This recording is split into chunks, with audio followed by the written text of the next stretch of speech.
I love the Gaethje idea.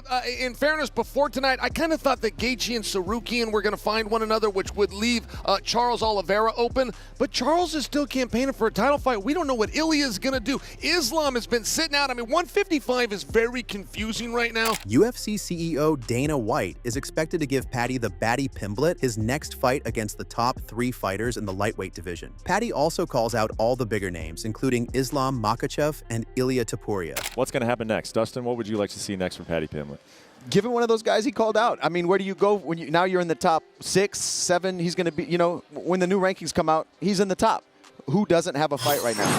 Gaethje, maybe Arman, Oliveira, all fun fights, all great fights. You don't fight back now. You continue to fight up and go for the title. I think you give him one of those guys. After his recent victories, Paddy is likely to face a ranked fighter soon. He may face opponents like Jalen Turner, Renato Moicano, or Rafael Fiziev, fighters who can push him to prove himself against more seasoned competition. Paddy has the potential to catch the belt soon. And the one clarity we do have is Paddy's a new player in town. He's one fight away from a title fight. Yeah.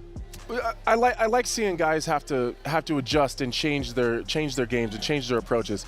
And this is meant with absolutely no disrespect to Justin Gaethje. I see him every Friday at sparring, so I don't need him to beat the hell out of me. But I feel like Justin Gaethje is a better, more advanced version of what Michael Chandler is. He's got big power in his hands. He'll throw big overhands. Good explosions. Great wrestler. Former UFC fighter and analyst Brendan Schaub believes Paddy Pimblett should fight Justin Gaethje next, following his breakout performance at UFC 314. According to Schaub, it's all about strategic matchmaking, and Pimblett shouldn't be paired against the likes of Dustin Poirier or Charles Oliveira. Paddy Pimblett has not confirmed any fight against Islam Makhachev, nor has there been any strong indication from the UFC that such a matchup is in the works. While Paddy currently competes in the lightweight division, there have been occasional hints and speculation about him possibly moving up to welterweight, mostly due to his size and weight fluctuations between fights. However, nothing official has been announced regarding a move.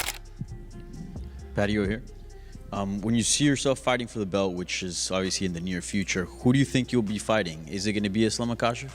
I don't know. That's what I mean. I've seen stuff where Islam's saying he might retire after a little defence or two, or if JDM beats Bilal, he'll move up and fight for the welterweight belt. So I have no idea. Paddy Pimblett, when asked about his future and potential title shot, expressed uncertainty about who he might face for the belt, but he boldly stated that Islam Makhachev might not even be champion by the time he reaches that level. Paddy surprised everyone by confidently stating that he is currently training as if he's preparing to fight someone like Islam, showing his ambition to compete with the division's elite.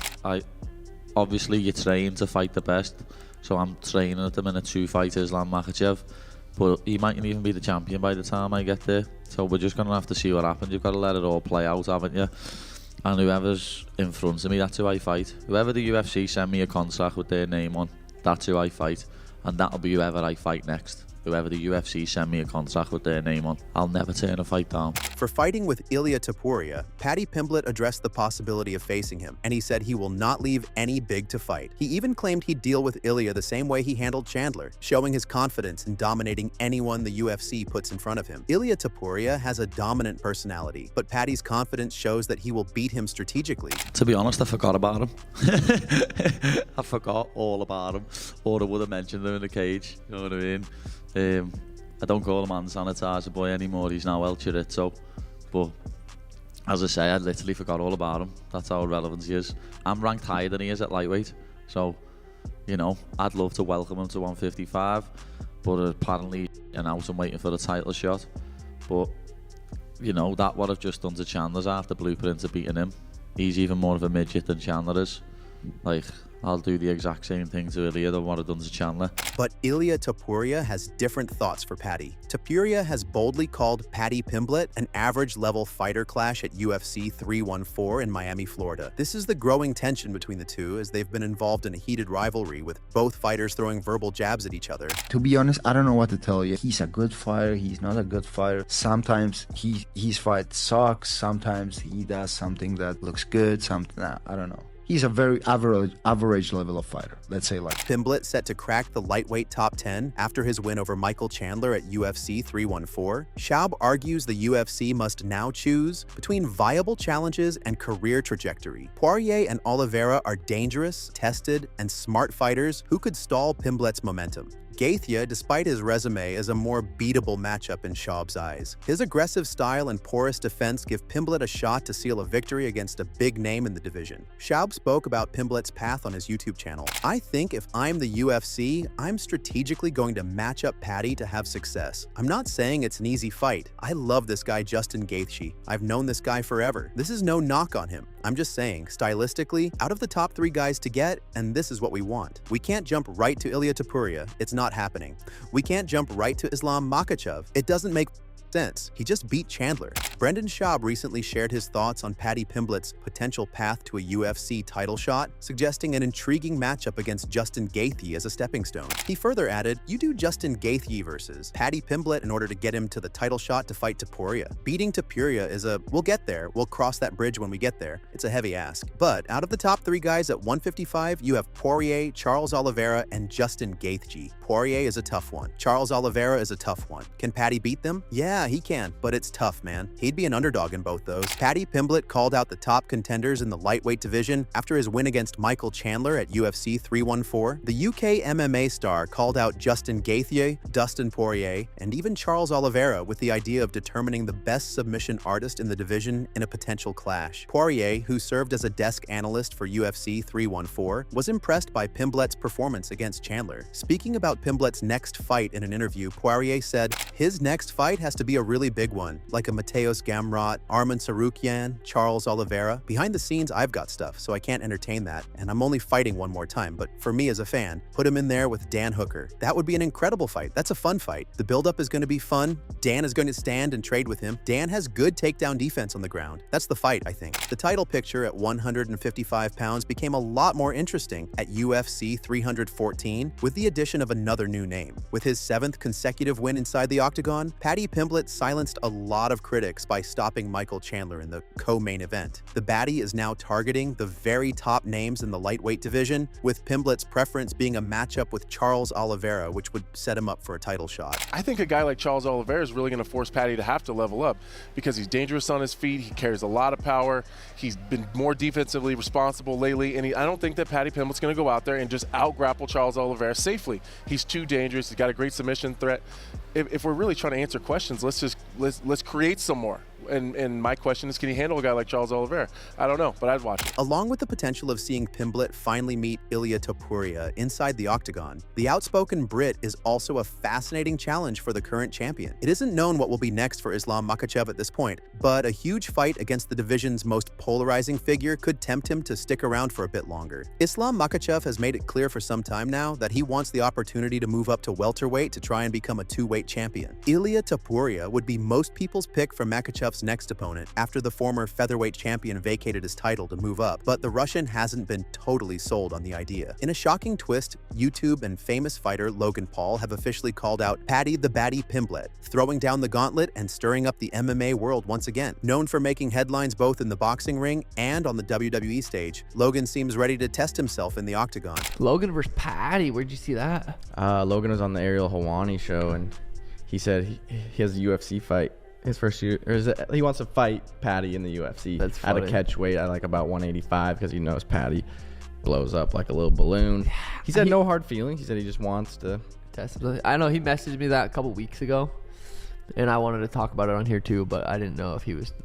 I don't know. But yeah, I'm like, dude, Dana will never do that. Logan Paul isn't just a YouTuber anymore. He's got legit athleticism, size, and has proven he can go rounds with world-class fighters like Floyd Mayweather in the boxing ring. He's trained in wrestling for years, has a solid physique, and has shown he takes his combat training seriously. Doesn't matter how big of a fight that is, because if Logan goes out there and beats Paddy, Paddy's can't be a star. No. He just can't be. You lost to Logan Paul, which isn't.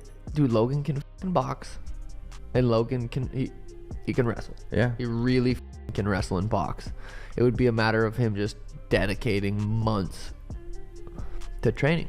Right, and he does. Logan's a big boy. Logan's like what? Logan's big. I mean, yeah. People were really pissed off, like, oh, there goes a Paul brother calling out someone a lot smaller than him again, and blah blah blah. But I guess yeah, because when Paddy does go up to 200 or 190, right, he doesn't look like Yeah. anywhere near fight. Sean O'Malley recently shared his thoughts on the potential fight between Logan Paul and Paddy Pimblett, saying it would be a massive event, no doubt about it. According to Sean, the hype, attention, and pay-per-view numbers would be through the roof, but he also warned that it's a dangerous fight for both men. Still, O'Malley believes if the money's right and the fans want it, Dana White might actually make it happen. For him to be at 185, I still don't think he'd be. He's in very good 190. shape. He was 199, right? After his fight. Yeah, I think so. Dude, But is, he I mean, didn't it's look just good. me and Paddy are boys now through Twitch. Yeah. Like when he got on the UFC, he talked a little shit about me. I talked a little shit about him. I think it's just like, just happens. It's whatever. But we're boys now. He hosted me on Twitch. I've hosted him on Twitch. Never really talked. Hey, my bad, Pete. We haven't really talked much ever outside of that, or even really on Twitch. But we're boys now. With that being said, dude, he cannot get that fat after each fight. It's gonna catch up, dude. It's going to fucking catch up. And I'm gonna tell it. It's not good for his health. I don't can't imagine. even talk, actually. I get faded after my fight, so scratch that. No, I don't know. Logan versus Paddy, I'd watch. I'd fucking buy. You know what I mean? You don't think Dana would ever take that into consideration in the UFC? Because he wanted it to be a UFC fight, mixed martial arts. No, What if they did boxing Logan versus Paddy? That'd be sick. I think Logan would. Watching Logan fight I'm like, that motherfucker had some serious fucking potential. Yeah.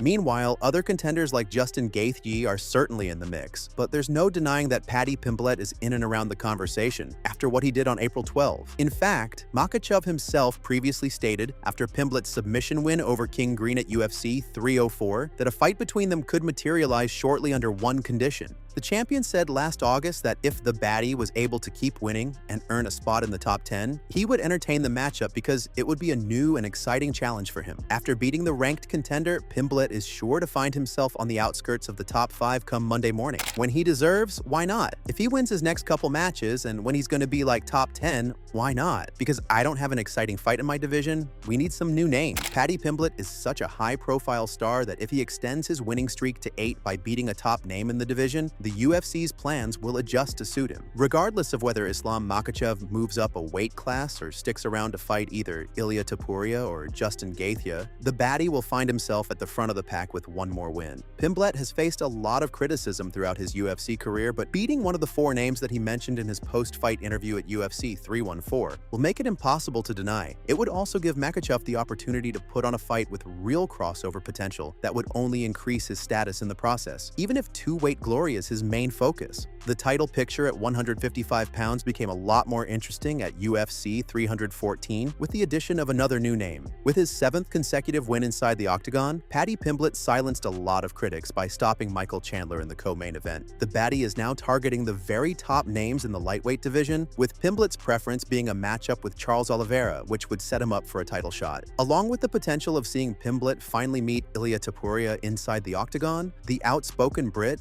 is also a fascinating challenge for the current champion. It isn't known what will be next for Islam Makhachev at this point in time, but a huge fight against the division's most polarizing figure could tempt him to stick around for a bit longer. After beating the number 7 ranked contender, Pimblett is sure to find himself on the outskirts of the top 5 come Monday morning. When he deserves, why not? If he wins his next couple of matches and when he's going to be like top 10, why not? Because I don't have an exciting fight in my division. We need a new name. Regardless of whether Islam Makhachev moves up a weight class or sticks around to fight either Ilia Topuria or Justin Gaethje, the baddie will find himself at the front of the pack with one more win. Pimblett has faced a lot of criticism throughout his UFC career, but beating one of the 4 names that he mentioned in his post-fight interview at UFC 314 will make it impossible to deny. It would also give Makhachev the opportunity to put on a fight with real crossover potential that would only increase his status in the process, even if two-weight glory is his main focus. Pimblett called out each of former champion Charles Oliveira, Dustin Poirier,